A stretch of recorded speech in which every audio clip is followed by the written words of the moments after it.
So basically, you've got a largely Sunni Arab country of Syria being ruled by a very small minority that the Arabs think are apostates. And so you can imagine how that colors civil relations. Down in the south, you have Damascus. Now, Damascus is a classic oasis city, and it is surrounded by desert, and there's this huge desert gap between it and most of the rest of populated Syria. So the cities that are removed, which always makes controlling this area difficult. Most of the population lives in these three cities. You got Aleppo, Hama and Homs in the south.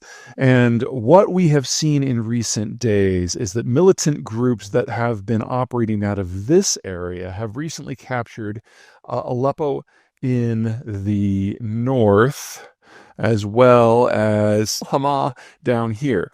Now, Hama has always been a hotbed of Islamic activity, very Sunni city, very Arab city, and Assad Sr., the current leader's dad, killed about 10,000 people by basically putting a ring of artillery around it and firing in for a few days back in the early 1980s. And now we have the rebels on the verge of conquering this city as well.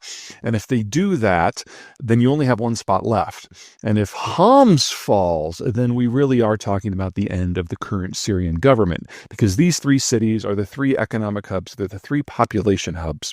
And if Homs falls, then there's no connection between Damascus in the south and Latakia in the northwest. And all of a sudden, Assad is on his own and his two centers of power are separated from one another. And even if he manages to hang on, there is no Syria at that point. So we're looking at potentially the end of the regime. I'm recording this on Friday. You're probably going to see it on Tuesday. Hopefully it won't have happened by then, because everything when it comes to desert warfare either takes forever or it happens overnight.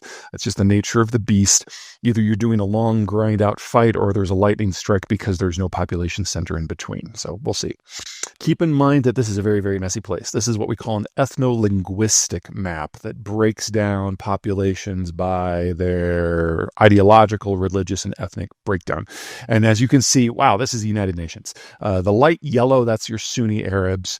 You've got various groups of minorities that pack those mountain and forested hillsides in the northwest. You've got the Kurds, that's kind of the green-gray in the north. And then down in the south, the purple is primarily Druze. People who study the Middle East for their life every once in a while are surprised by the existence of a new ethnic group in places like Syria and Lebanon. None of them matter until they do. And then they have their own politics, whether it's economic, local, clan, international.